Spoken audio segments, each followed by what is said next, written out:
On Jennifer and Luke's expected wedding day, the sun shone with promises of a new beginning.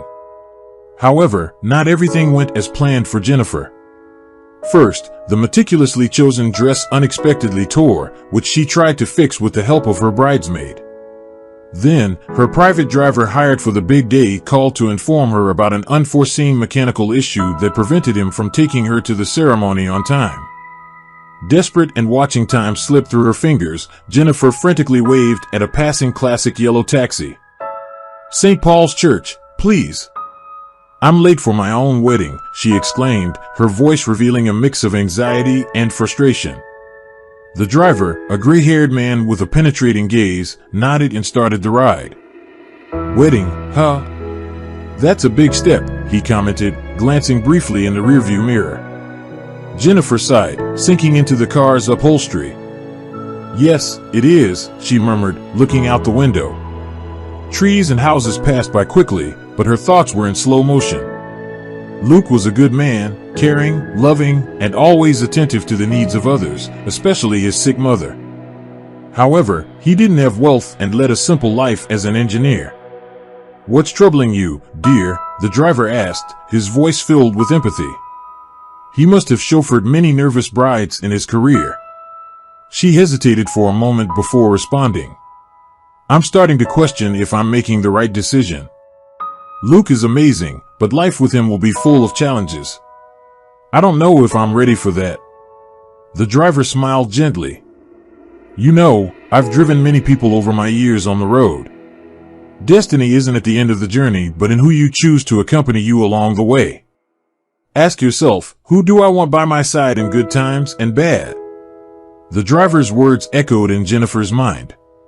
She thought about the genuine love she shared with Luke, contrasting it with the luxuries and conveniences that might not accompany their union. She was torn, and the weight of the decision weighed heavily on her. When the taxi finally stopped in front of the church, Jennifer took a deep breath, clutching the bouquet with trembling hands. She turned to pay the driver, but he refused the money. "Consider this a wedding gift. Good luck, dear." With a thankful nod, Jennifer took her first step toward her destiny, still uncertain about the path she would choose. Jennifer was born in Elmridge, a picturesque town nestled in the heart of the countryside. It was a place where the rooftops of houses were visible through the treetops, and the singing of birds heralded the dawn. Jennifer, with her wavy brown hair and eyes that reflected the depth of her dreams, was born and raised there. It was in that same place that her heart found solace in the young Luke. They were not strangers to each other. Childhood, play at school, and whispered conversations in the hallways had established a special bond between them. During high school, at a starlit dance, Jennifer noticed how Luke's eyes sparkled when he smiled, and in one of those moments, she found herself envisioning a future with him. However, there was another desire, passionate and restless, pulsating in Jennifer's heart. She dreamt of big cities where the lights never went out, and the avenues were filled with cars zigzagging in haste. On her sleepless nights, she pictured herself walking among skyscrapers, shopping in enormous malls, and being a part of that relentless rhythm. "Jennifer, life in the big city isn't like in magazines or movies," her grandmother Matilda would say with a worried expression. "It's easy to get lost in the chaos." Luke, on the other hand, represented everything Elmridge had to offer. He owned the local bakery, a family legacy, and his dream was simple: to continue the family tradition, get married, and raise their children under the same starry sky where he had grown up. "I love you, Jennifer," he confessed one night, holding her hands. "And I can see our future here in Elmridge. This town is our home." Against the pulsating desire to explore the unknown, Jennifer encountered resistance from everyone around her. The fear of disappointing Luke and his family, along with a lack of courage to take a risk, led her to suppress her desires. Now, on the brink of the altar, dressed in a delicate white gown, Jennifer felt a whirlwind of emotions. Her love for Luke was genuine, but the shadow of an unrealized dream hung over her. Uncertainty grew, and the feeling of making a wrong decision consumed her, threatening to eclipse the promise of a life with her beloved. The doubts that had started as a murmur in the back of her mind were now screaming in unison, dominating all her thoughts. The expectant gazes of the guests, the delicately arranged flowers at the altar, the soft music playing in the background, everything seemed strangely distant and unreal to Jennifer. She found herself in the church's dressing room, her bridal gown billowing around her. She looked at herself in the mirror and barely recognized the woman staring back at her.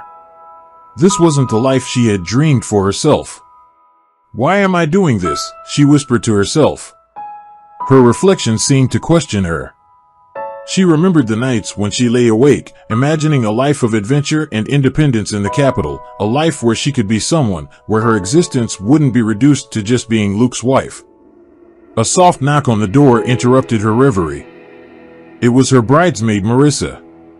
"Jennifer, is everything okay in there? It's almost time." Jennifer looked at her reflection once more, tears welling up in her eyes. "I can't go through with this, Marissa." Marissa rushed in, her face showing a mixture of concern and confusion. "What are you saying?" Jennifer took a deep breath. "I love Luke. I really do. But something inside me is screaming that this isn't my path. I need to figure out who I am on my own." Marissa looked at Jennifer, her eyes searching for understanding. "And what do you plan to do?" With determination, Jennifer replied, "I'm going to the capital. I've always wanted to live there. I've always wanted to try for a career, to be independent." Marissa sighed. "Are you sure about this? How will you do it? Where will you live? How will you survive? You're leaving a lot behind." Jennifer nodded. "I have some savings. I know it won't be easy at first, but if I don't do it now, I never will." And so, Jennifer left Luke at the altar, walking out without even giving an explanation. That same night, with a suitcase and a heavy heart, Jennifer boarded a bus bound for the capital, leaving behind the small town and all its memories. She didn't know what the future held, but she was ready to find out. Upon arriving in the capital, Jennifer was immediately engulfed by the cacophony of sounds, lights, and the frenetic pace of the city. The towering glass skyscrapers, crowded cafes, and hurried people provided a stark contrast to the serenity of her hometown. Dedicated, she began her job search, distributing resumes and attending interviews at various offices. Finally, her efforts paid off when she was hired as a secretary at Williams and Associates, a renowned law firm. Her new boss, Kevin Williams, was a man of imposing stature, well-tailored suits, and a confidence that commanded any room he entered. He was the complete opposite of Luke. Where Luke was simple and kind, Kevin exuded power and sophistication. "Jennifer, I hope you can keep up here. This is no ordinary firm. We deal with the biggest and the best," Kevin said in their first meeting, his tone authoritative but not devoid of charm. Jennifer nodded, determined to prove her worth. "I understand, Mr. Williams. I'm ready for the challenge." In the following months, Kevin came to rely more and more on Jennifer. Impressed by her dedication and efficiency, professional respect soon gave way to subtle flirting and more personal conversations. During a business dinner, Kevin praised her. "You have an incredible ability to adapt, Jennifer. It's as if you belong in this world." She smiled, feeling flattered. "Maybe I do, who knows?" Their relationship deepened rapidly. Jennifer was introduced to a world of luxury and privilege that she had never imagined. Mansion parties, five-star restaurant dinners, and weekends at exclusive resorts became her new norm. She was dazzled, and under Kevin's watchful eye, she began to adopt the lifestyle of the city's elite. Simple dresses gave way to designer clothing, and worn-out shoes were replaced by designer heels. In Kevin, she saw an opportunity to live a life she had only seen in magazines, and she was determined to make the most of it. Months passed, and the relationship between Jennifer and Kevin flourished, nourished by moments of tenderness and passion. Their differences seemed to only deepen their connection, making them inseparable. One evening, Kevin took Jennifer to a restaurant at the top of a skyscraper with a panoramic view of the illuminated city. The place exuded sophistication, with a pianist playing soft melodies in the background and impeccably dressed waiters serving exquisite dishes. Kevin held Jennifer's hand, his piercing eyes searching hers. "Jennifer," he began, his voice gentle but filled with emotion, "since you came into my life, everything has changed. You've brought color and meaning to a world that, for me, seemed increasingly gray." Jennifer felt her heart race, realizing the gravity of the moment. "Kevin, he interrupted her, placing a small velvet box on the table. Upon opening it, Jennifer found a stunning diamond ring. "Jennifer, will you marry me?" Tears glistened in her eyes. It was all so surreal, like a modern-day fairy tale. "Yes," she whispered, "I do." The news of the engagement was followed by the joyful discovery that Jennifer was pregnant. The couple was over the moon, with Kevin doting on Jennifer at every opportunity, and she eagerly preparing for the baby's arrival. And so, she had her luxurious wedding. Life was going wonderfully, married and expecting a child with the man she loved. However, life, in its unpredictable nature, had other plans. The intoxicating joy that surrounded them was abruptly interrupted when, during childbirth, complications arose. The agonizing silence that followed the doctor's tumultuous attempt to save both the mother and the baby was deafening. Jennifer woke up, the pain in her body overshadowed by the agony in her heart. Kevin, his face pale and eyes red, held her hand. "Our baby didn't make it," he said, his voice trembling. Jennifer felt the world crumble around her, the dream unraveling into a nightmare from which she wished to wake up. Together, they faced the pain of a loss neither of them had expected, seeking solace in each other's arms. The days following the tragedy were a blur for Jennifer. The house, once filled with laughter and plans for the future, now became a silent mausoleum of shattered dreams. The baby's room, which she had decorated with such care, turned into a constant reminder of her loss. Every morning, Jennifer found herself struggling to get out of bed, the weight of sorrow pulling her down. "Kevin," she whispered on a cloudy morning, her swollen eyes and pale face reflecting the pain she felt. "I just don't know how to move forward." Kevin, looking out the window, his expression tough and distant, replied without really looking at her, "We have to be strong, Jennifer. Life goes on." But as Jennifer sank deeper into depression, Kevin sought to escape reality in a different way. Long hours at the office, frequent trips, and mysterious late-night calls became common. He was growing distant, and Jennifer, even in her fragile state, noticed. One night, as she waited for Kevin to return home, Jennifer found lipstick that wasn't hers in Kevin's jacket. The scent of a strange perfume still lingered on the fabric. The shock of the discovery cut through her grief, giving way to a different kind of pain, that of betrayal. With teary eyes, Jennifer walked to the mirror. Shadows from the past began to haunt her memories of her simple life before meeting Kevin, the security and love she felt with Luke, the modest house, the starry nights. And then, fear of the future began to creep in. "What if Kevin leaves me?" she thought. "How will I survive in this world of luxury without him? Will I go back to poverty again?" She began to plan. Her goal was to secure her position and wealth, even if it meant making sacrifices. Jennifer decided to seek legal advice, investigate Kevin's assets, and familiarize herself with his company. She was determined not to be just another victim but a survivor. She wouldn't let the fear of poverty or the specter of betrayal define her destiny. The days at the Williams mansion grew cold and silent. Kevin's absence was almost palpable, and his excuses for his frequent trips became more and more evasive. "It's a busy time at the office," he would say, avoiding Jennifer's direct gaze. "Business is demanding a lot from me." Jennifer, though trying to deceive herself, felt that something was wrong. One afternoon, while organizing documents in Kevin's office, she found plane tickets and hotel reservations for exotic destinations. What caught her attention, however, was the reservation for 2 people on each of the trips. Her intuition now on high alert, she conducted a deeper investigation. A careful search on his computer revealed compromising emails and photos with an unknown woman. A sharp pain gripped her heart as she was now certain of his infidelity. On the night Kevin returned from yet another one of his business trips, Jennifer confronted him. "Kevin," she began, her voice trembling but firm, "who is she?" Kevin, caught off guard, hesitated for a moment, his eyes narrowing defensively. What are you talking about, Jennifer? Jennifer tossed the photos and emails onto the table. Do you think I'm stupid? Did you think I'd never find out? Kevin sighed, his expression hardening. You don't understand, Jennifer. Ever since we lost the baby, you've changed. You're not the woman I fell in love with anymore. Jennifer felt tears burn in her eyes. And does that justify cheating on your wife? With a cold and unremorseful look, Kevin shot back, maybe if you could have given me a child, things would be different now. You've become useless to me. Those words pierced Jennifer like sharp blades.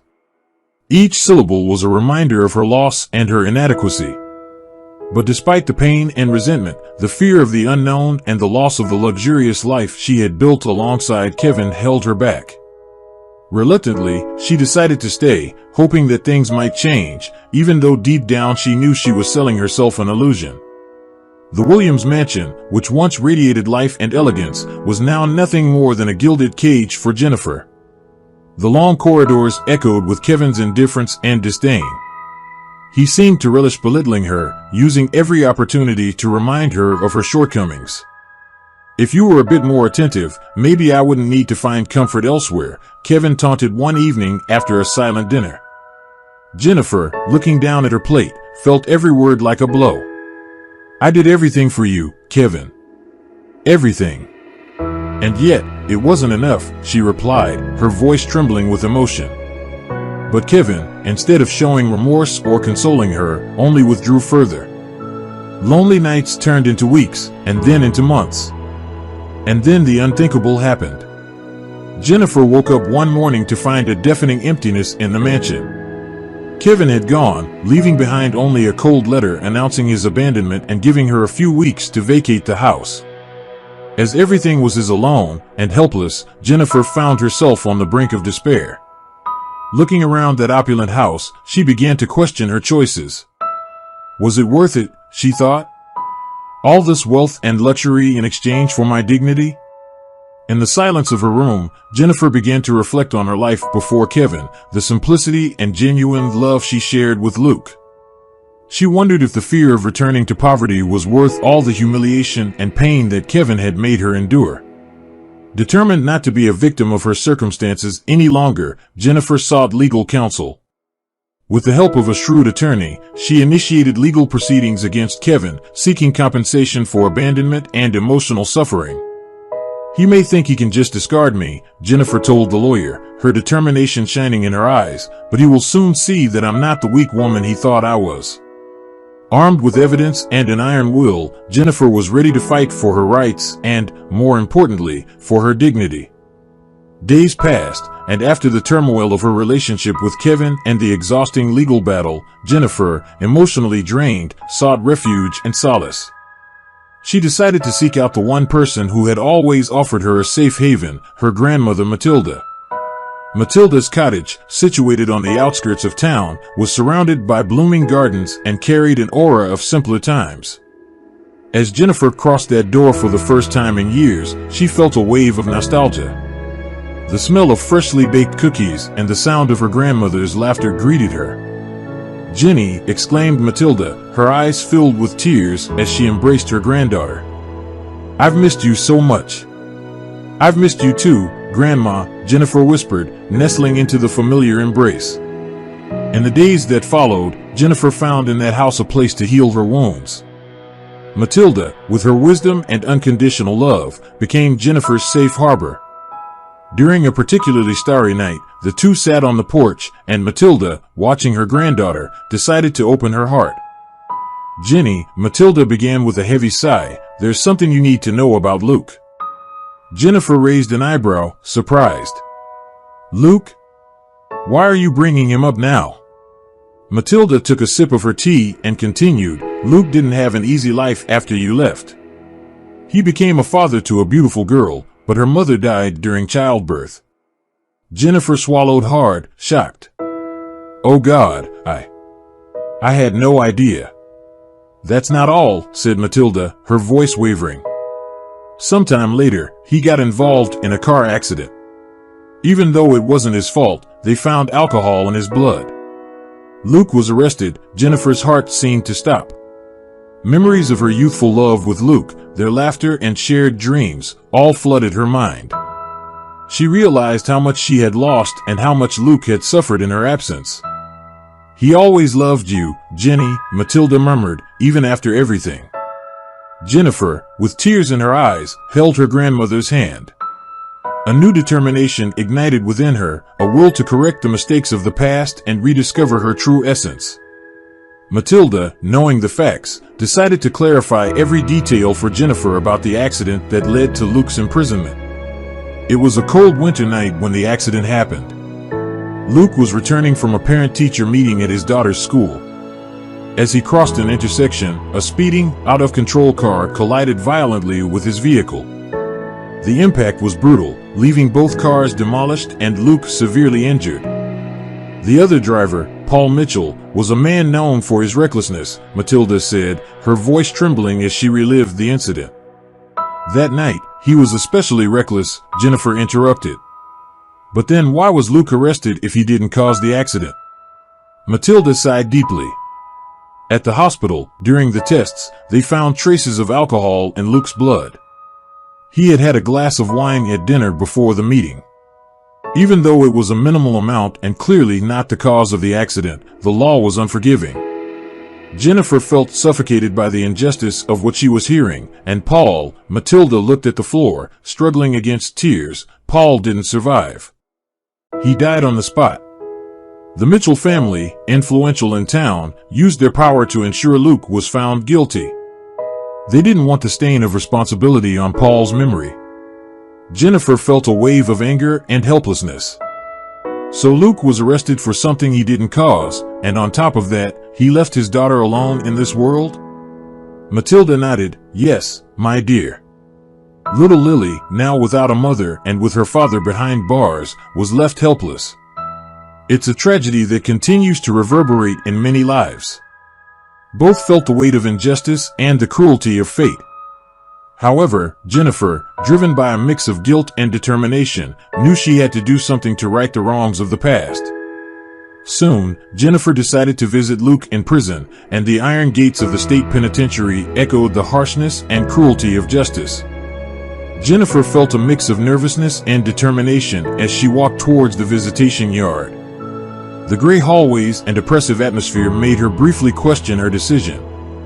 But the desire to reconnect with Luke was stronger.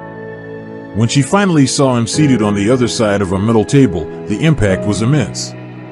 The Luke she remembered was jovial, full of life. The man in front of her seemed to have aged a decade. His eyes, however, still held a familiar sparkle. Jennifer swallowed the lump in her throat and began, "Luke, I'm so sorry." He watched her for a moment, the tension palpable between them, before responding, "I didn't expect to see you here, Jennifer. What brought you?" She hesitated, searching for the right words. "I found out everything, Luke, about the accident, about Lily. I felt like I needed to see you, to make amends for the past." There was an uncomfortable silence for a moment, but then Luke spoke, his voice filled with emotion. "I've always loved you, Jennifer, even after everything. But my Lily, she's alone. I failed." Jennifer felt the weight of his words, the depth of his pain. "Luke, let me help. Let me take care of Lily until you can be there for her again." Luke raised his eyes, surprised and cautious. "Would you do that after everything that's happened between us?" Jennifer nodded, her eyes shining with determination and sincerity. "Yes, Luke. I want to do this for Lily, for you, and in a way, for us both." They looked at each other for a long moment, realizing the undeniable bond that still existed between them. It was a chance at redemption, an opportunity to correct the wrong paths their lives had taken, and both were willing to seize it. Jennifer returned to her hometown after her time with her grandmother. She went back to her old house, and she didn't miss the opportunity to reach out to Lily to take care of her while Luke was in prison. Jennifer's small house, once filled with echoes of loneliness, began to buzz with Lily's innocent energy. The little girl, with her blonde curls and curious eyes, brought light and joy to every corner. At first, she was hesitant, naturally wary of the stranger who was now her guardian. However, with patience and care, Jennifer earned her trust. On a sunny afternoon while they were in the garden, Lily asked, "Do you know my daddy?" Jennifer knelt beside her, choosing her words carefully. "Yes, sweetheart, I do. He and I were very close a long time ago."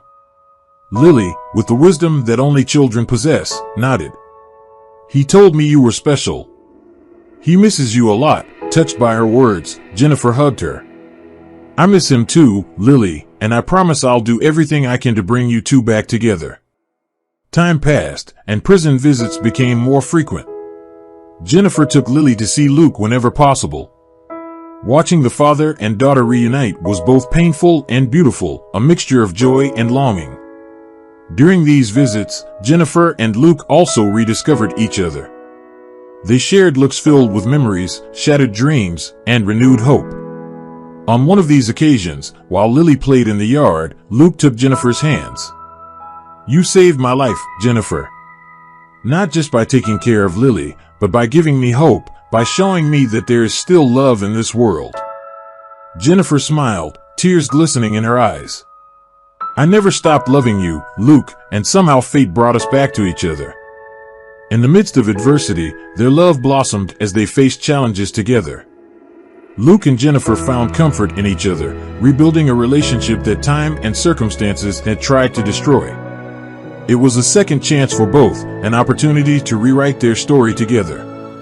The days passed until the big day arrived. The sun at its zenith when Jennifer and Lily stood before the gates of the state prison, holding each other eagerly. Little Lily, now 4 years old, was swinging a rag doll while Jennifer adjusted a scarf around her neck, trying to contain her growing excitement. Finally, the long-awaited moment came. The gates opened, and Luke walked out, his imposing figure and serene demeanor contrasting with the gray walls that had confined him. Upon seeing him, Lily ran toward him, her blonde curls floating in the wind. "Daddy," she cried, jumping into his arms. Luke lifted her up, holding her close to his heart. "My little Lily," he murmured, his eyes moist with emotion. Jennifer approached slowly, her eyes locked with Luke's. "Welcome back," she said softly, her voice choked with emotion. Luke smiled, reaching out to caress Jennifer's face. "I'm home now, thanks to you," he replied, pulling her into a tight embrace. At that moment, the world seemed to stand still. Love and relief radiated from the three of them, forming an invisible yet unbreakable bond. The first few months after Luke's release were a period of adjustment. The trio moved to a cozy house on the outskirts of town, far from the painful memories of the past. Luke opened a small engineering workshop, while Jennifer continued her career and also played the role of a dedicated mother to Lily. In the evenings, the family gathered around the fireplace, sharing stories, laughter, and dreams for the future. Luke, with bright eyes, often said, "We're rebuilding step by step together." Jennifer, holding Lily's hand, agreed, "We're stronger now, connected in a way I never thought possible." Adversity, instead of tearing them apart, brought them together in unimaginable ways. Luke, Jennifer, and Lily became a living testament that even after the harshest storms, the sun can shine again. Together, they faced each new dawn stronger and more connected than ever.